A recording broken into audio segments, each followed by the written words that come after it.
You're sitting in your car after another date that felt like a job interview. She talked for 2 hours about her ex, her career stress, her family drama. You nodded, asked the right questions, picked up the check, and driving home, you realise something that makes your stomach drop. You're exhausted by women who need you to fix them, or more accurately, who quietly expect it without ever asking. You don't say it out loud. You don't even admit it to yourself. But that's when something inside you starts shutting down. Not dramatically, gradually. And here's the part nobody talks about.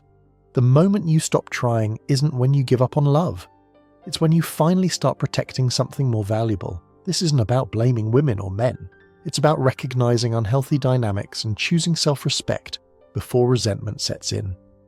I've been exactly where you are, not long ago actually, sitting in that same car, feeling that same exhaustion, wondering when dating became this draining performance where you're always auditioning for someone who's already decided you're not quite enough. Before you even get a chance to be yourself, you think this is your story, but it's every man's story, more often than anyone admits. The difference is most men never admit what's really happening when they pull back. They tell themselves they're taking a break, reassessing, giving her space. But that's not what's actually going on. There's a hidden truth about male withdrawal that no one wants to acknowledge. When men pull back in dating, it's not because they're afraid of commitment or intimacy. It's because they've finally calculated what it costs to stay engaged, and the math stopped making sense. Not emotionally, logically. You noticed this weeks ago, didn't you? The way your energy shifted after each disappointing interaction. The way you started responding to texts hours later instead of immediately. The way you stopped suggesting plans and started waiting to see if she would. You didn't leave. You went quiet. But here's the part nobody talks about. That withdrawal isn't emotional immaturity. It's emotional intelligence finally kicking in. After being ignored for too long, most people think men pull back because they're running from something. Fear of vulnerability, fear of commitment, fear of being hurt. And maybe that's true for some guys, 20-year-olds who haven't learned the difference between love and obsession. But for men who've been in the dating world long enough to recognize patterns, withdrawal is something else entirely. It's pattern recognition in action. It's your subconscious mind protecting you from investing in situations that drain more than they give. Again and again. You've been here before. Different woman, same dynamic. You meet someone who seems different, who talks about wanting something real, who appreciates your effort and attention. For a few weeks, maybe a month, it feels balanced. She responds to your texts with enthusiasm. She suggests plans. She seems genuinely interested in your thoughts, your day, your perspective on things. You start thinking maybe this one is different. Maybe this time it's mutual. And this is where everything changes. Slowly, subtly, the balance shifts. Your texts get answered hours later with single words. Your suggestions for dates get met with scheduling complications and competing priorities. Your attempts at deeper conversation get redirected to her problems, her stress, her need for emotional support. You find yourself doing more of the work, carrying more of the emotional load, while receiving less and less of her genuine attention. Without explanation. You don't notice it at first because it happens gradually. Like a frog in slowly boiling water, you adapt to each small decrease in reciprocation, each subtle shift toward you being the giver and her being the receiver. As if that role was assigned to you. You tell yourself she's just busy, stressed, going through something. You make excuses for behavior that you'd never accept from a friend or colleague. You lower your standards and call it understanding, but your nervous system notices before your conscious mind does. That slight tightness in your chest when you see her name on your phone. The way you hesitate before sending a text, already anticipating disappointment. The way you stop looking forward to seeing her and start hoping she'll cancel so you can have your evening back, without having to justify it. That's your body telling you something your mind isn't ready to admit yet. This isn't working. This isn't sustainable. This isn't what you want your life to feel like, not long term. Many men experience this as a gradual erosion of enthusiasm, but they blame themselves for losing interest instead of recognizing they're responding to a fundamental imbalance. They think they're being too picky, too demanding, too afraid of commitment. They force themselves to stay engaged longer than they should, hoping things will improve, hoping she'll start meeting them halfway again, without being asked.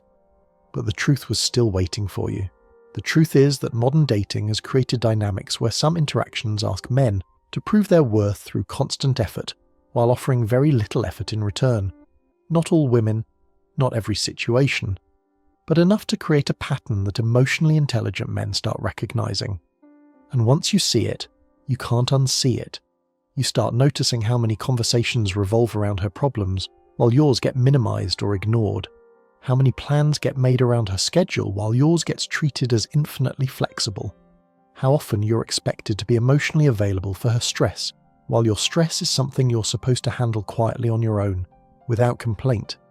You realize you've been playing a game where the rules are tilted against balance, where your value is measured by how much you give while the relationship itself assumes your effort as a baseline, where your needs get labelled as demands while hers get labelled as natural expectations.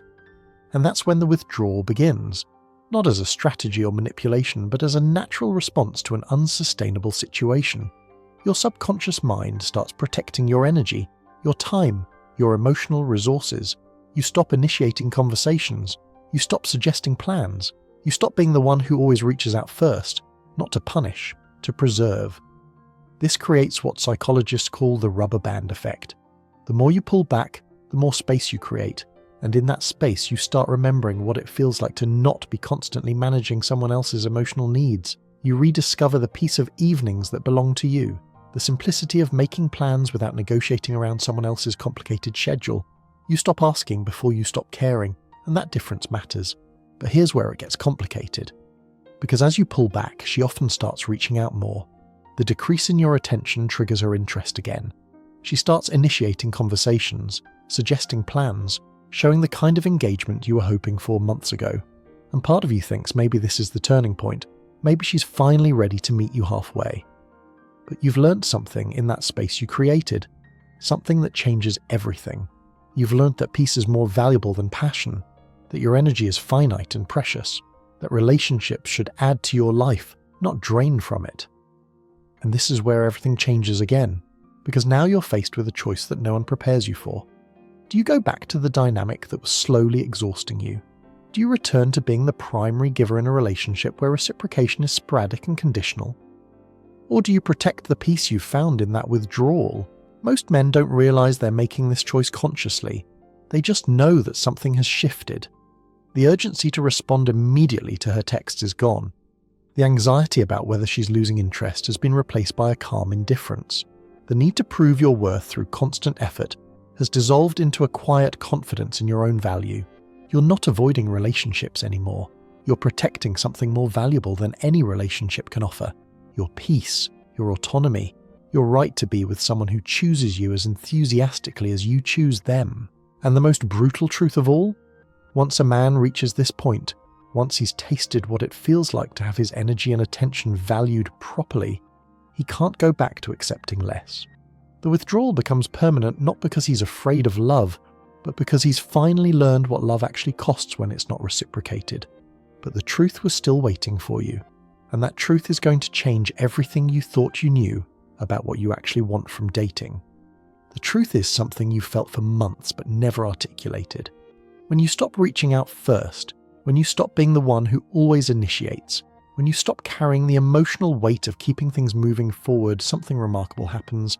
The relationship doesn't just slow down, it stops completely. And in that silence, you discover something that changes everything. You realize she was never actually interested. She was just comfortable with your interest. That realization isn't about blame, it's about clarity. This isn't about one specific woman or one failed connection. This is about recognizing unhealthy dynamics, not assigning fault. This is about the moment every modern man eventually faces when he understands that his enthusiasm has been mistaken for desperation, his consistency for neediness, his emotional availability for weakness. You've been performing masculinity instead of living it, and the performance is exhausting. I was exactly where you are not long ago, sitting in my apartment at 11 at night, staring at a phone that used to buzz constantly, but now sits silent for days. Not because something dramatic happened, not because of some explosive argument or devastating betrayal, but because I finally stopped being the engine that made everything work. I stopped being the one who asked how her day was, who remembered the things she mentioned in passing, who suggested plans and made reservations and kept the conversation alive when it started dying. You think this is your story, your specific situation with your specific person, but it's every man's story.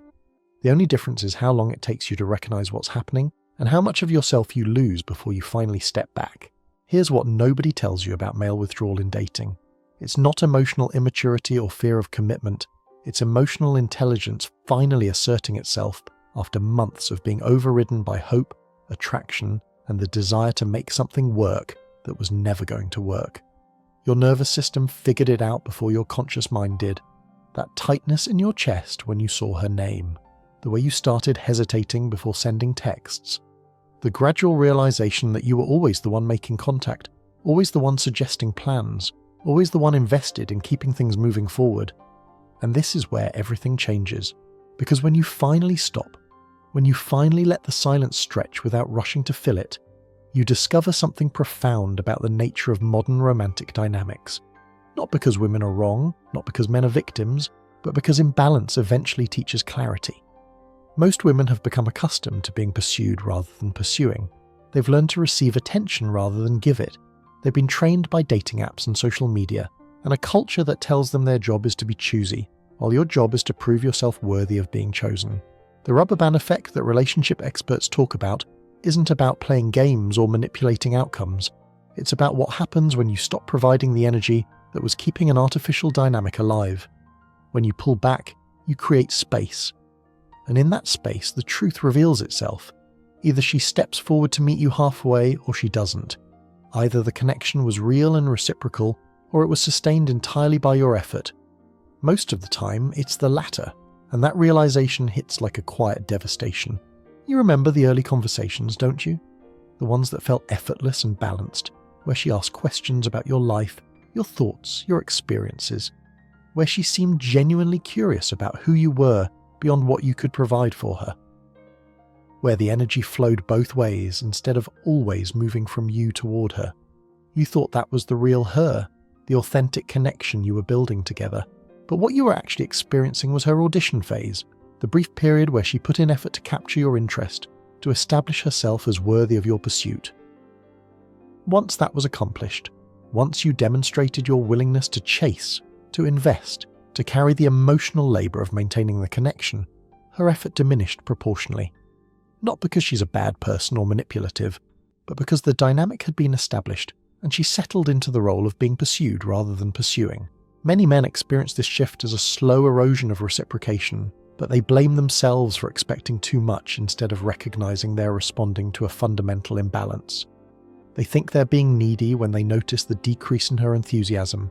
They think they're being controlling when they want her to show the same level of interest they're showing. They gaslight themselves into accepting less and less while giving more and more.